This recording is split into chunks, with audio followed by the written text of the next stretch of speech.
Ancient Egypt is a place of horror, darkness, and nightmares. There is nothing romantic or beautiful about it.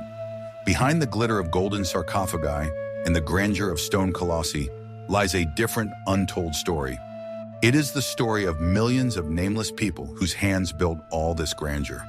Their lives were not a saga of glory, but daily monotonous labor in the name of the order established by the gods and the pharaoh. We see the result of their efforts, but we do not know what it cost them.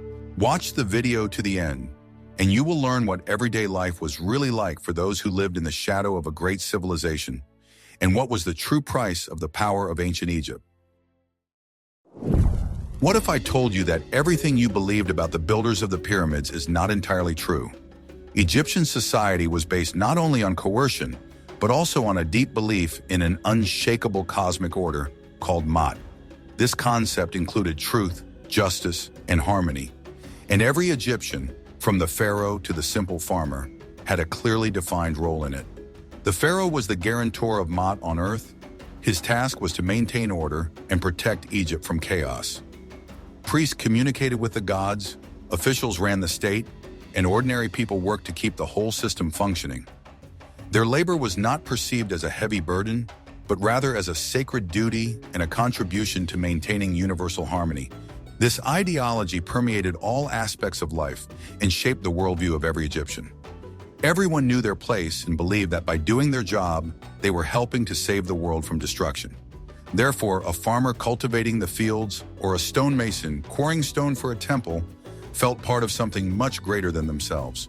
This system created an incredibly stable and conservative society that lasted for thousands of years. It gave people a sense of purpose and belonging, even if their lives were full of hardship.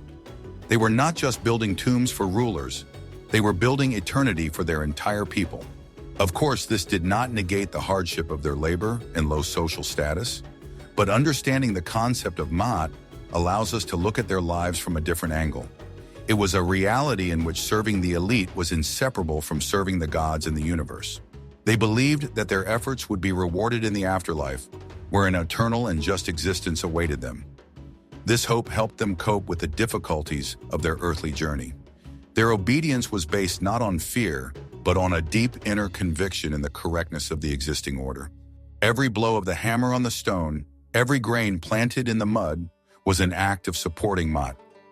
They were not just a labor force, but invisible guardians of cosmic balance, and therein lay their unique, albeit tragic, role in history. This value system was the foundation on which the entire power of Egyptian civilization rested. It made it possible to mobilize enormous human resources to implement the most ambitious projects. Pharaohs came and went, but faith in Ma'at remained unshakable. Without understanding this concept, it is impossible to understand the life of an ordinary Egyptian. His world was filled not only with work, but also with the deep meaning that religion gave it. He was a cog in a huge cosmic machine, and everything depended on his proper functioning. I'm really interested to hear your thoughts. Do you think such a deep belief in a higher order could justify social inequality and hard labor? Let me know in the comments. Are you ready to learn the truth about what really sustained the great civilization of the pharaohs? The foundation of it all was not the pharaoh or his officials, but the simple farmer, whose life was completely subject to the rhythms of the Great Nile River. The harvest depended on the flooding of the Nile, and the harvest depended on the life of the entire state. Every year in the middle of summer, the Nile overflowed its banks, covering the coastal lands with fertile silt. This was the time of Ahet, the flood season, when all agricultural activity came to a standstill. For farmers, this was a period of relative calm, but not rest. It was at this time that the state enlisted them for public works. They went to build temples, tombs, or irrigation canals. This was their labor duty, part of their obligation to the pharaoh and the state. When the water receded, the Pharaoh season began, the time for sowing. Farmers went out to the wet, silt-fertilized fields. They used simple wooden plows, which they harnessed to oxen to loosen the soil and prepare it for planting. After sowing, the most crucial period began, caring for the crops. It was necessary to maintain a complex system of irrigation canals to deliver water to the fields. It was painstaking and monotonous work that required constant attention. Finally, the Shemu season arrived, the time of harvest. Armed with wooden sickles with flint blades, farmers cut the ears of barley and wheat. This harvest was the country's main wealth, the basis of its prosperity. After harvesting, the grain was threshed by driving cattle over it, and then winnowed by tossing it into the air so that the wind would carry away the chaff. This work was exhausting and took place under the scorching Egyptian sun. Every ear of grain was counted. A significant portion of the harvested crop was taken as taxes. The Pharaoh's scribes carefully recorded every measure of grain. What remained with the farmer had to feed his family until the next harvest. Their life was extremely simple. They lived in small mud brick houses with flat roofs. Their furnishings consisted of mats for sleeping, simple clay pots, and a few wooden tools. The farmer's entire life was lived in this cyclical rhythm set by the Nile. He was born, worked, and died on this land, ensuring the prosperity of an elite he may never have even seen. Do you think the civilization of ancient Egypt could have achieved such greatness without strictly subordinating people's lives to natural cycles? But the earth provided only raw materials. In the next chapter, you will learn how the hands of skilled craftsmen transformed a simple plant into a fabric worthy of gods and pharaohs. I will reveal the most closely guarded secret of the Egyptian elite. What were their clothes actually made of? While ordinary people wore coarse fabrics, pharaohs and nobles dressed in the finest linen, which was so light and transparent that it was called woven air. Creating this miracle was a long and incredibly laborious process, entrusted only to the most skilled craftsmen. It all began in the fields where special varieties of flax were grown.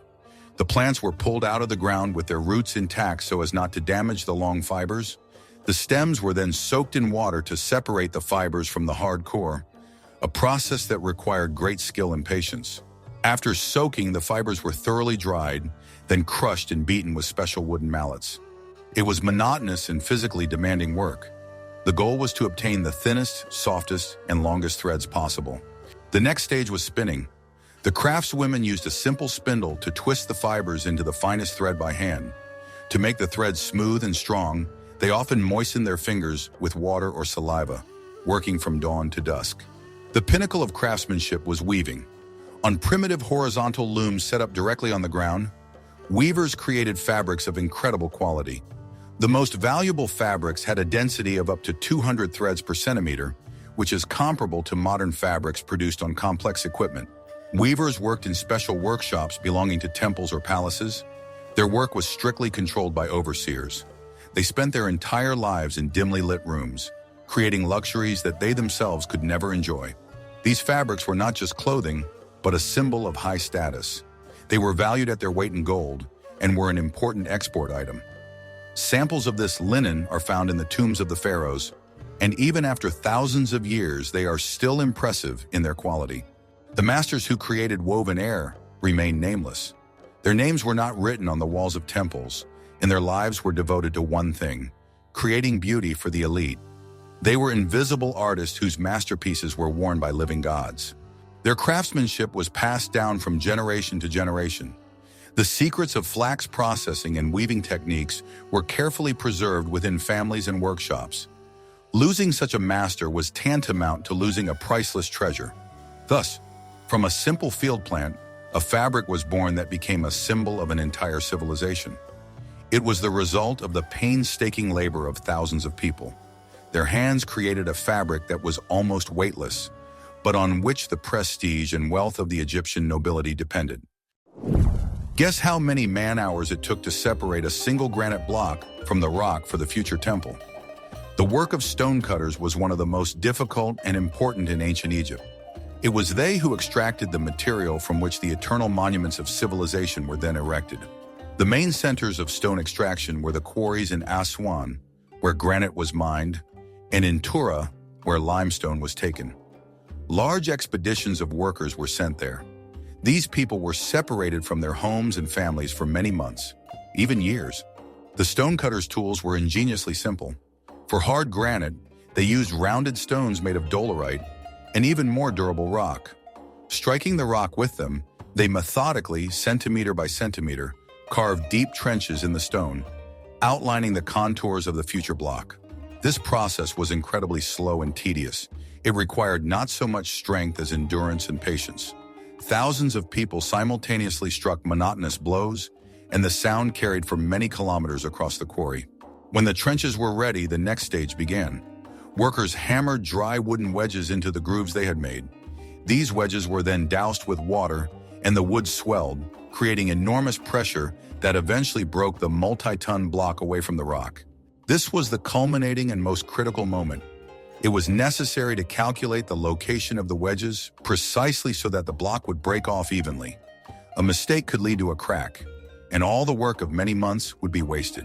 After the block was separated, it had to be transported from the quarry. It was loaded onto huge wooden sleds. Dozens and sometimes hundreds of people pulled these sleds along specially constructed ramps to the banks of the Nile. Their labor was anonymous. We know the names of the pharaohs who commissioned the obelisks and the architects who designed them, but the names of the thousands of stonecutters who created these masterpieces with their sweat and calloused hands have been forever erased from history. They worked in harsh conditions under the scorching sun. The state provided them with provisions: bread, beer, and vegetables. This was their payment for their enormous contribution to the greatness of Egypt. Their work was the first and one of the most important links in the chain of monumental construction. Without their perseverance, there would have been no pyramids, no temples, no giant statues. They were the ones who, in the truest sense of the word, moved mountains. But extracting stone is only half the battle. How do you transport these giant blocks to the construction site, sometimes hundreds of kilometers away? In the next chapter, you will learn about the logistics of the ancient Egyptians. The Nile was not only a source of life, but also Egypt's main transport artery. It was along the Nile that giant stone blocks were delivered to the temples and pyramids under construction. The logistics of these transports are impressive in their scale and sophistication even today. After a block was extracted from the quarry, it was transported to the riverbank. There, special cargo barges awaited it. These vessels were built of wood and tied with papyrus ropes. They had to withstand enormous weight. Loading a multi-ton block onto a barge was a complex engineering task. Temporary piers and ramps were built for this purpose. Using levers and ropes, workers slowly and carefully dragged the stone block onto the deck. Once the block was securely fastened, the barge set off on its journey. It was pulled either by rowing boats or by people walking along the shore. The journey could take many days or even weeks, depending on the distance. Navigating the Nile required great skill. Captains had to know the riverbed well, avoid shoals, and take into account the strength of the current. Any mistake could lead to the loss of precious cargo. Upon arrival at the destination, the equally difficult process of unloading began. The block was again transferred to wooden sleds. Then it had to be transported overland to the construction site. Special roads were built to move the sleds across the sand. They were constantly watered to reduce friction. Hundreds of people working in unison, like a single mechanism, pulled the ropes to the rhythmic commands of the overseer. This grandiose transport operation required the precise coordination of thousands of people. Clerks kept strict records of each block, its dimensions and destination. The entire system worked like clockwork, ensuring a continuous supply to the construction sites. The people involved in this work, boatmen, porters, haulers, were the unsung heroes of the great construction projects. Their muscle power was the main driving force behind the progress of that era. They connected the quarry and the temple, turning the architect's dream into reality. Thus, thanks to the river and the incredible efforts of ordinary people, Egypt was covered with a network of monumental structures. Every stone in a pyramid or temple preserves the memory of its long journey down the Nile. It was a true triumph of organization and human endurance. This is what happens behind closed doors in the palaces and wealthy estates of the Egyptian nobility. Behind the luxurious facade was an army of domestic servants whose labor made the carefree and comfortable life of their masters possible. These people were everywhere but remained virtually invisible. The day in the palace began long before its noble inhabitants awoke. Cooks and bakers lit the ovens to prepare fresh bread and exquisite dishes. Servants carried water, cleaned the rooms, and prepared clothes for their masters. Duties were strictly divided. Some were responsible for the kitchen, others for cleaning the rooms, and still others for tending the garden. There were personal servants who helped the nobles dress, apply makeup, and adjust their wigs. Their work required not only diligence but also impeccable honesty and silence. They witnessed all the secrets and intrigues of their master's house, but had to remain absolutely silent. Any carelessness could cost them their jobs or even their freedom. The servants lived in cramped quarters at the back of the estate, in stark contrast to the luxury of their master's chambers. Their lives were simple, and their food depended on the generosity of their master. They were completely at the mercy of their master. Despite their dependent position, a place as a servant in a wealthy household was considered very fortunate. It guaranteed shelter and a stable income, which was unavailable to many of their compatriots. Therefore, they held on to such positions and passed them on to their heirs. They were part of the household, almost like furniture. Their presence was so familiar that they were no longer noticed. They moved silently, performing their duties and trying not to attract attention. Their work was not considered significant, but without it, the life of the elite would have been impossible. They created the comfort and order that allowed the nobility to engage in public affairs, priesthood, or art. They were the foundation on which the life of high society was based. They saw the glitz and glamour, but could never touch it. Their world was one of service, devoid of personal ambition or hope for change. They were born to serve and died without a name. But to manage this complex society, from palace servants to stonemasons, a huge administrative apparatus was required. Who kept track of everything? In the next chapter, we will learn about those whose main tool was the pen. The entire complex machinery of the Egyptian state was supported by a ramified bureaucracy, and the basis of this bureaucracy was the scribes. They kept track of taxes, compiled reports on construction, and copied sacred texts and laws. Becoming a scribe was the cherished dream of many young men from ordinary families. This profession opened the way to a better life and was one of the few opportunities for social mobility. Be a scribe. He is free from all duties. He is protected from all work, said one of the ancient teachings. Training began at an early age and was long and difficult. Boys had to learn hundreds of characters and master the art of shorthand and arithmetic. Discipline in scribe schools was very strict, and lazy students were not favored. The main tools of a scribe were a palette with recesses for black and red paint, a pot of water, and a reed pen.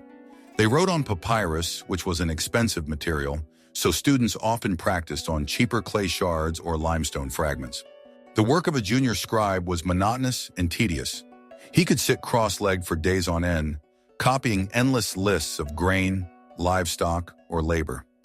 A great deal depended on his accuracy and attentiveness.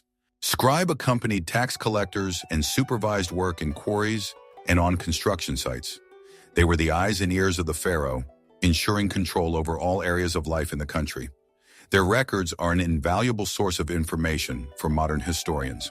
Despite their privileged position compared to peasants or workers, the life of an ordinary scribe was not easy.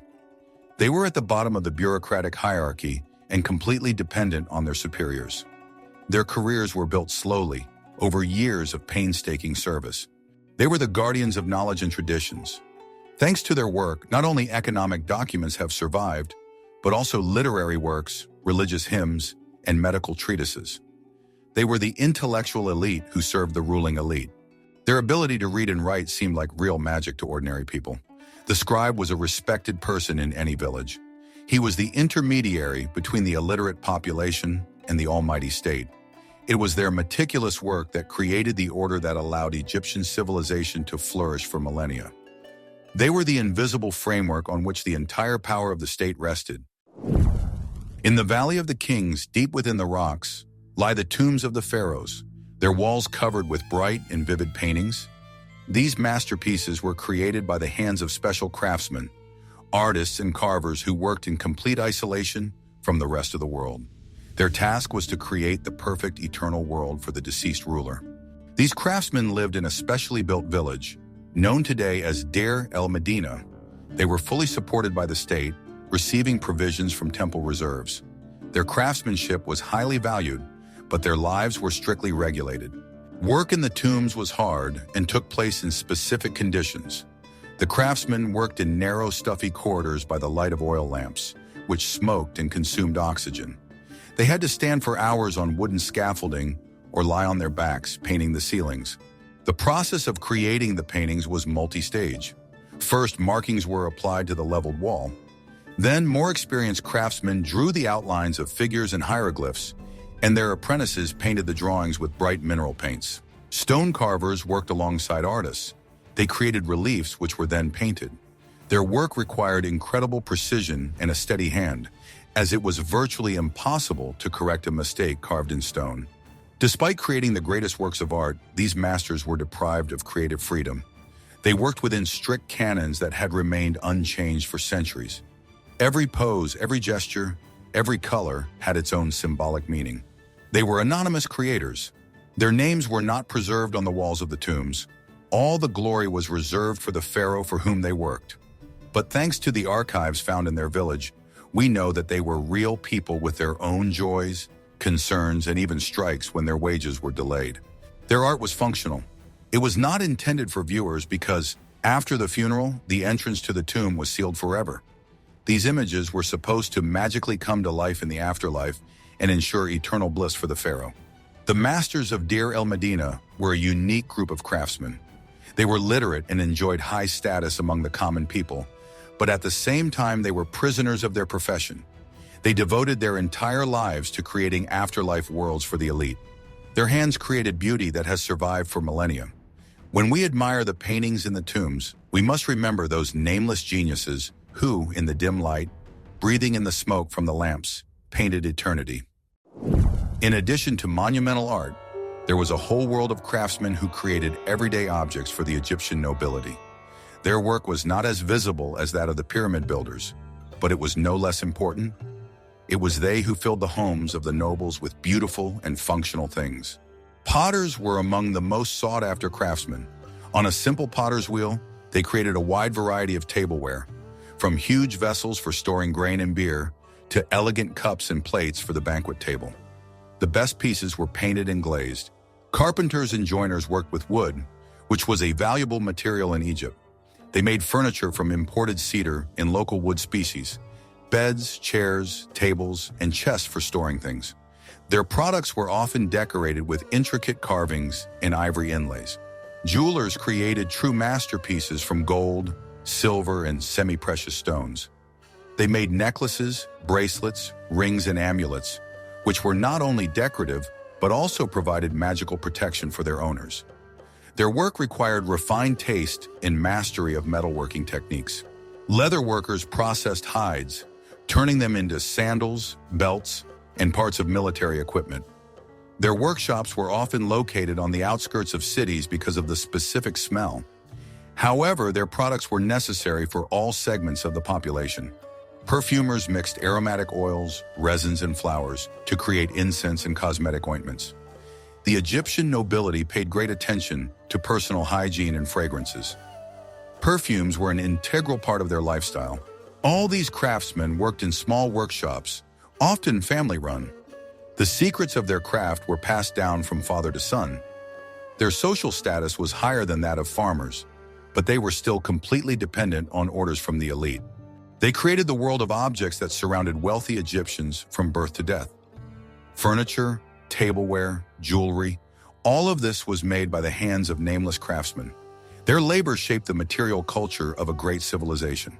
Their products filled not only the homes of the living, but also the tombs.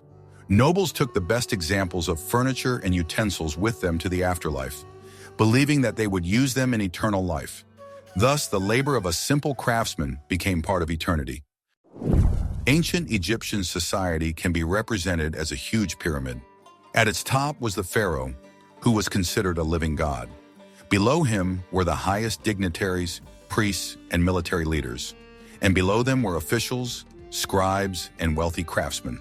But the base of this pyramid, which supported its entire weight, was made up of millions of ordinary people. They were farmers, workers, artisans, and servants. Their lives and labor were the foundation without which the entire structure would have collapsed instantly. Social mobility in this society was extremely low. A person born into a farmer's family was almost certain to become a farmer himself. His fate was predetermined from the moment of his birth. The entire economy of the state was built on their labor. They produced food, extracted resources, built cities and temples, and created luxury items. But at the same time, they received only a small share of the wealth they created. enough for mere survival. They were an anonymous mass in the eyes of the elite. The deeds of pharaohs and nobles were immortalized in official chronicles and on the walls of temples. The names of ordinary laborers were not preserved by history. Their world was limited to their village, fields, or workshop. They knew little about big politics or complex theological doctrines. Their main concern was to feed their families and fulfill their duties to the state. At the same time, they were the bearers of the true culture of everyday life. Their traditions, beliefs, and skills were passed down from generation to generation, ensuring the stability and continuity of civilization. They were the living fabric of Egyptian society. The state regarded them as its main resource. It organized their labor, collected taxes from them, and called them to public works. The power and prosperity of the country depended on the effective management of this huge mass of people. Without their daily monotonous efforts, there would have been no gold in the tombs, no majestic temples, no complex irrigation systems. All the visible luxury and power of civilization was built on their invisible labor. They were the real ancient Egypt. We have taken a journey into the world of those who remained in the shadow of the great pharaohs. We have seen that behind every monumental achievement of ancient Egypt stood the titanic labor of millions of nameless people. Their lives, subject to the rhythms of the Nile and the will of the rulers, were the true foundation of this civilization. Farmers, stonecutters, craftsmen, servants, they were all part of a single, complex mechanism. They did not seek glory, but only did their duty as they understood it, contributing to the maintenance of the cosmic order of Ma'at. Their hands created the greatness that we admire today. History often focuses on the top of the pyramid, forgetting its foundation. But without this solid and reliable foundation, the top would never have been able to reach the heavens. The life of an ordinary Egyptian was not glamorous, but it was the force that nourished one of the greatest civilizations in human history. Whose life and work in ancient Egypt did you find most impressive and why? Was it the stonemason who moved mountains, or the artist who painted eternity in a dark tomb? Share your opinion in the comments and don't forget to subscribe to our channel so you don't miss out on new dives into the hidden pages of history.